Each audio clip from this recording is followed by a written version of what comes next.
Hello everyone, once again अस्सलाम वालेकुम dear students. आज इन और एड के हवाले से स्पेसिफिकली बात करते हैं। इससे पहले भी मैं वीडियो अपलोड कर चुका हूं। इन और एड के हवाले से अलग अलग वीडियो हैं, तो आज मैंने सोचा कि इन और एड के दरमियान जो कन्फ्यूजन है उसको भी दूर करूं। तो डियर स्टूडेंट्स याद रखें हैं, जितने भी हमारे पास इन होते हैं हम लार्ज प्लेसेस के लिए इस्तेमाल करते हैं। जब भी हम प्लेस की बात करते हैं, जो हमारे पास लार्ज प्लेसेस होते हैं, यहाँ पे मैं लिखता हूँ कि लार्ज प्लेसेस। इसी तरह लार्ज प्लेसेस भी होते हैं हमारे पास और स्मॉल प्लेसेस भी होते हैं। छोटे जगह भी हो सकते हैं, बड़े जगह भी हो सकते हैं। लेट सपोज यहाँ पे मैं लिखता हूँ बड़े जगहों से मुराद क्या है।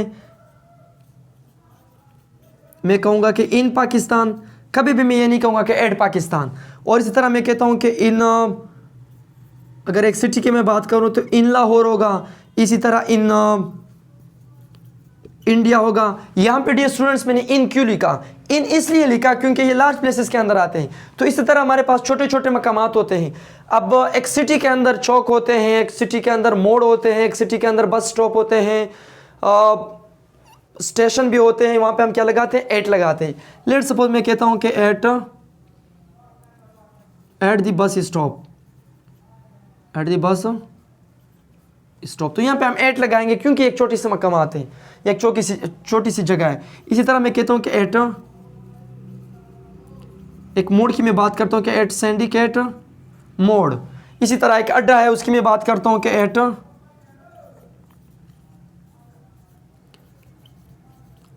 बनवाड़ा। यहां तक तो ठीक है बात कि ये छोटे मकामात है, वहां पे हम एट लगाते हैं। जो बड़े मकामात होते हैं वहां पे हम इन लगाते हैं। अब यहाँ पे सवाल ये है कि एक स्टूडेंट ने भी ये सवाल पूछा है कि सर अगर हम कहें, लेट सपोज यहाँ पे मैं एक एग्जांपल लिखता हूँ कि I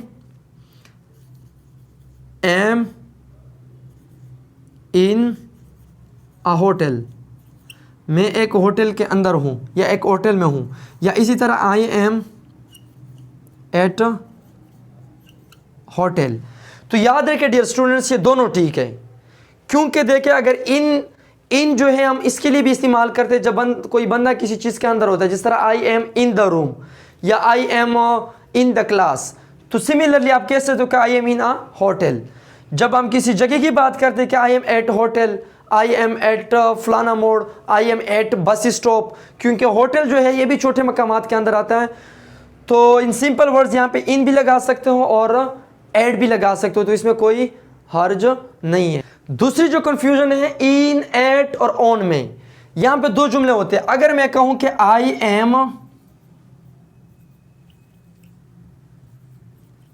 am in the bed, या लेट सपोज मैं लिखूं कि आई एम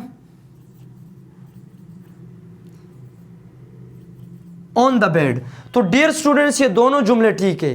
अब इसमें बात क्या है, इन तब हम इस्तेमाल करते हैं, लेट सपोज आप बेड के ऊपर पड़े हुए हो, आप बेड के अंदर, आप एक कंबल के अंदर है, तो आप ये इस्तेमाल कर सकते हो कि I am in the bed. और अगर आप जस्ट कंबल नहीं है, आप किसी बेड के ऊपर पड़े हो, तो आप कह सकते हो कि I M on the bed. तो इस सिचुएशन में आपने ऑन द बेड लगाना होगा। अगर आप कंबल के अंदर ही है तो आपने इन द बेड लगाना होगा इसमें। अब दूसरी बात यह है कि यहाँ पे एक स्टूडेंट ने पूछा था कि अगर मैं कहूँ कि he is sitting, he is sitting on the chair होगा या he is sitting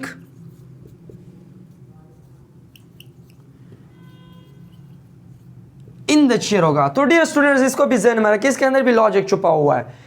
on the chair भी ठीक है, इन द चेयर भी ठीक है, लेकिन डिफरेंस क्या है? कोई डिफरेंस तो होगी। जहां पे हम ऑन द चेयर लगाते हैं, जहां पे इन द चेयर लगाते हैं, तो वो डिफरेंस ये है कि अगर आप ऐसी चेयर के ऊपर बैठे हुए जिसके हैंडल नहीं होते, जो बिल्कुल सरफेस होता है, कुछ चेयर होते हैं जिसके बिल्कुल साइड नहीं होते, साइड के जो हैंडल होते हैं वो नहीं होते, तो उस सिचुएशन में आपने क्या लगाना होगा?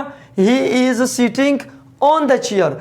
अगर लेट सपोज कोई ऐसी चेयर है, ज़्यादातर हमारे ऑफिस के अंदर, स्कूलों के अंदर या इसी तरह के चेयर होते हैं जिसके हैंडल होते हैं साइड से, तो वहाँ पे आप क्या लगाओगे कि he is sitting in the chair. तो इस सिचुएशन में आपने इन द चेयर लगाना होगा। तो डियर स्टूडेंट्स आज का ये लॉजिक था इन, एट और ऑन के हवाले से। मैंने सोचा कि मैं डियर व्यूवर्स को बताता चलूँ। तो बस आज के लिए इतना ही, मिलते हैं अगले लेक्चर में। टिल देन टेक केयर, अल्लाह हाफिज़, थैंक यू सो मच।